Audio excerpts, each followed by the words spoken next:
Okay. Tammy Bruce is with us, and she is a Fox News contributor.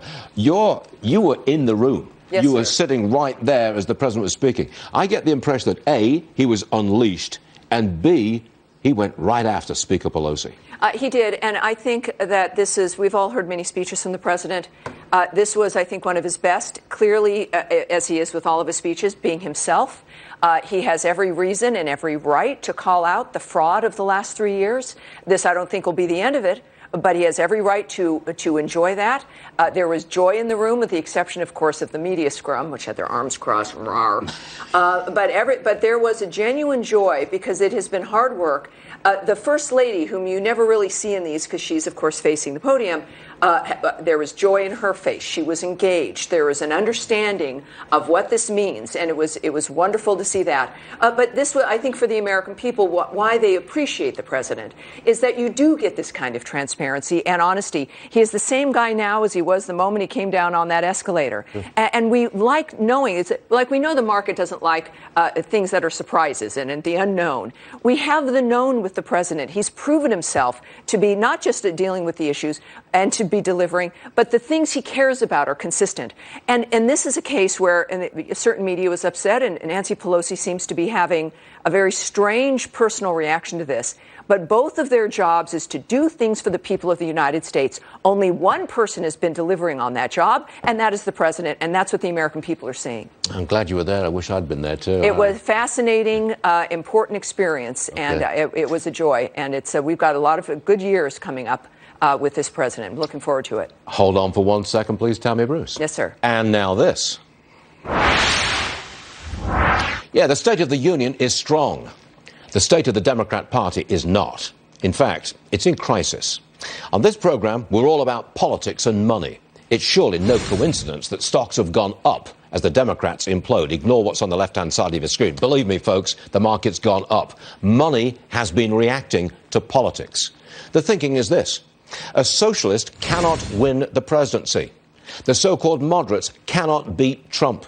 And although Mike Bloomberg may buy the Democrat nomination, he cannot buy the presidential election. In other words, they're going to lose. And as the likelihood of Mr. Trump's re-election increases, the market and the economy are indeed showing new signs of even more growth. Talk about implosion. Look at this. His campaign on the line, Joe Biden goes missing in New Hampshire. And that's in the Washington Post today. The candidate spent Thursday holed up with his top advisors figuring out what to do. After coming in fourth in the Iowa debacle, he's dropped 7 points in 3 days in a Boston Globe poll of New Hampshire. Biden is down and, in my opinion, close to being out. Warren is fading fast. In that New Hampshire poll, she's a distant third. She was a contender. Now she's not. That leaves a surging Mayor Pete, a 38-year-old newcomer, and a 78-year-old Bernie Sanders, who lives in a socialist fantasy land. There's not much bench strength in this Democrat Party. And then, of course, there is Speaker Pelosi. Is there anyone who thinks her ripping performance will do anything for her party? And the coastal impeachment managers, Congressman Adam Schiff, Hollywood, Gerald Nadler, the People's Republic of the Upper West Side of New York City. They've become synonymous with total out-of-touch elitism.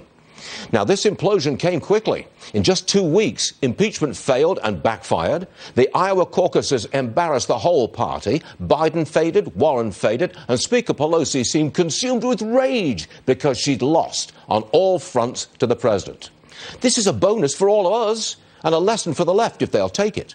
A party based on irrational hatred will lose. Listen to this. Are Democrats not enthusiastic enough about voting, and is that what those turnout numbers mean? No, I don't think so. And I think we need to look at a broader set of data, which is 2017, 2018, 2019. They came out in droves. Why? Healthcare. But they didn't come out in droves in Iowa. Well, and this was the first chance in the presidential race for Democrats to come show their stuff. They didn't turn out. Well, and we'll see in New Hampshire and elsewhere. I mean, I don't extrapolate much from one race. You're on the spot there, Tom Perez. Liberals just can't figure out why there's not much enthusiasm for the Democrat candidates. Tammy Bruce is still with us. Look at this poll, the New Hampshire poll. Bernie Sanders and Buttigieg neck and neck. Warren 13. Biden's Do you think Biden's going to stay in this race? He's in 4th place in New Hampshire. Well, even before this, they were having a problem with money, obviously, right? So he's got a lot of thinking to do. And it's not because he's a moderate, or if you want to imagine that being a moderate, or a representation of the establishment. He clearly has some issues. So it's not like the great candidate who's got his act together and is dealing with it properly. So it's difficult to say, but the conversation there about the enthusiasm and the turnout in Iowa, it was, they were expecting the 2018 turnout, which was huge. And there was a considerable collapse of turnout. Mm-hmm. And this is because, in your point about the issue of hate does not inspire. No. Hate does not excite people. It's depressive. It moves you away from life and moving forward.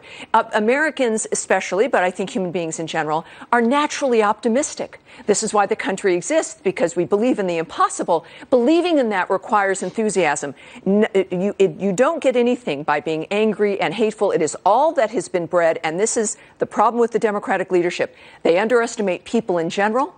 They are miserable in general. This is what they cultivate. So, of course, when the president has been successful, there is some really good things. They also realize they've been lied to. But the enthusiasm rate will, of course, decline because the nature of hate and moving through this, being against things. People don't go out to vote against something. They go out to vote for them. Always glad you're on the show. Well, I'm always Bruce. pleased to be here. Thank you, Tammy Bruce. Thank you.